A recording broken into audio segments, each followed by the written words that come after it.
Our first respondent tonight is the Reverend Dr. Robert Martin. You've already heard about him a little bit, but let me say some more.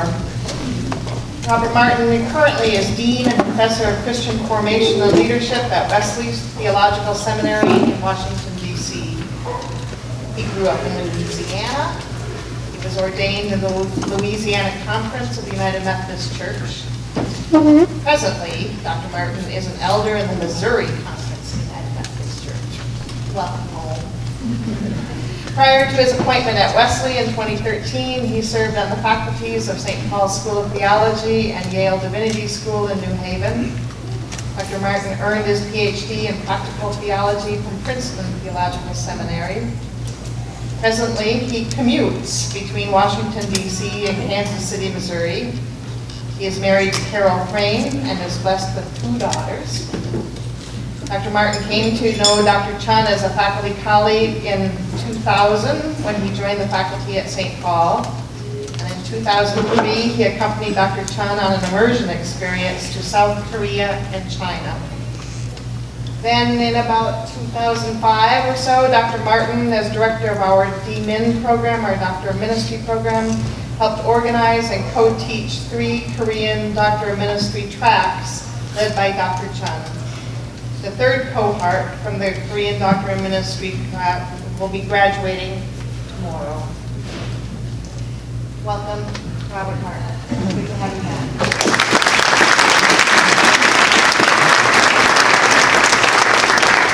It was very good to be here.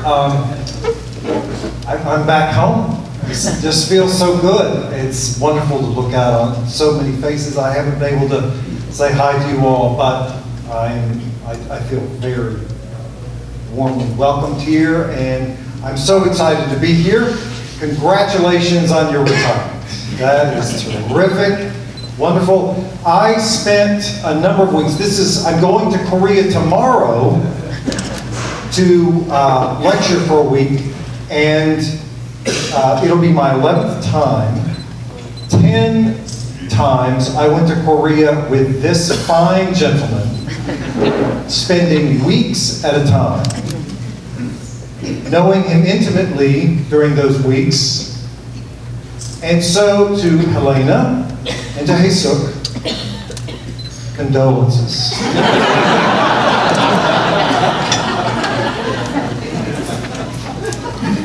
No, I'm sure that this time will be a diving board, and from which you will dive further and deeper, and we will be even more blessed. So I have a few comments.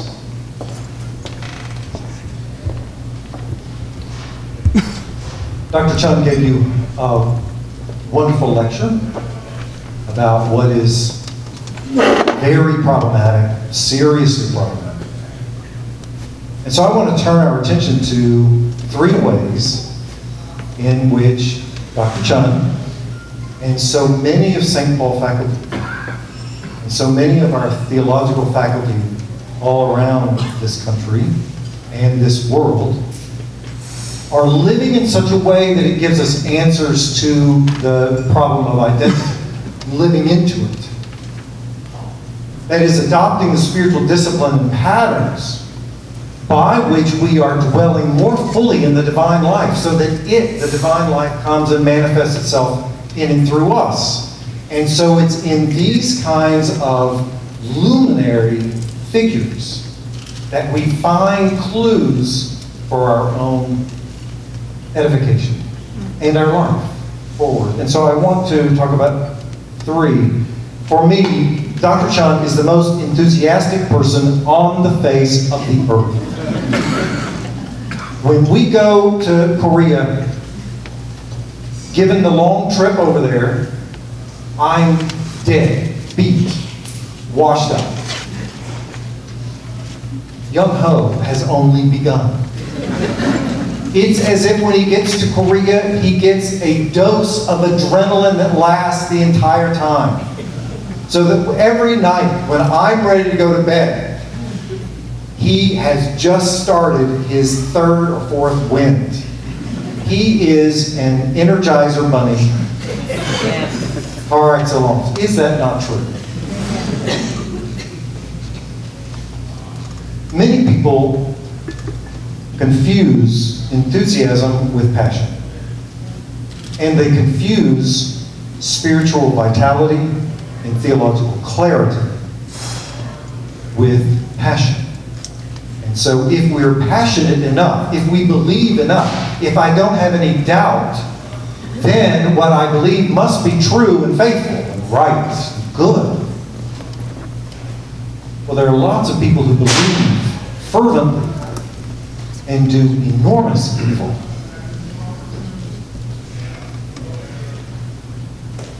Dr. Chun is enthusiastic, and his passion comes from his dwelling in the divine life.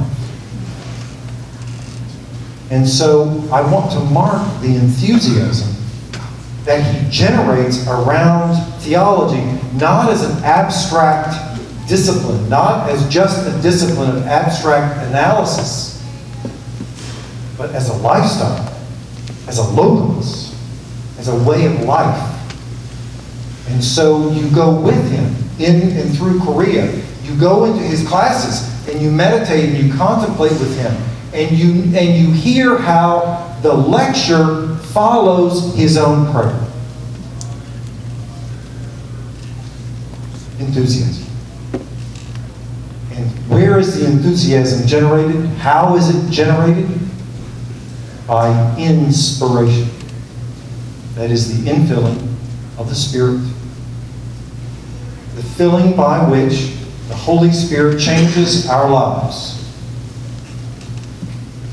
And I want to say that this man has been the most inspirational figure in my life for the past 20 years. It is an emotional vortex right now in my life to see you, to be with you, and to celebrate with you, Dr. Chun. How many students do we have of Dr. Chun's in the room? How many students are here? We have 3 tables full, 4 tables full. And by the way, congratulations to you all. We have some doctoral students who are now graduates. So congratulations. But how many of you have been inspired by this great man? How many? Anyone? Yeah. I know I have. It is the honor, privilege of seeing the face of Christ in and through him that shows me, it lives out before me how I am to be that same image and likeness of Christ. And we're limited. I have foibles. You have foibles. We are all limited. But my goodness, what a beautiful sight it is when Christ's face is shining through ours. Brings me to my next point, and that is excellence. Dr. Chun is one of the smartest, most luminous persons I know. He knows more books for a present. He gave me a book by Zizek that was this thick. I've gotten this far. Whenever I want to know what some ancient esoteric book says, I call this man. He's read them all. But that's not enough. And it's not just that he is excellent or that he has achieved excellence. It is that he is always striving for excellence. The higher call. And that's why he's so hard on his students. His expectations for excellence override everything. And it's not just an abstract excellence, It's an excellence because we are limited, infallible, and sinful, and we are on a path of redemption. We're on a journey of transformation. And He is leading the way. And so with that, I want to close by just saying that in a world in which spiritual and religious identities, the identity of being Christian and Christ-like, is so contested these days by all of the dynamics that you have identified and more, to find those three qualities before us is such an act of lifelong generosity that I applaud you and thank God for you.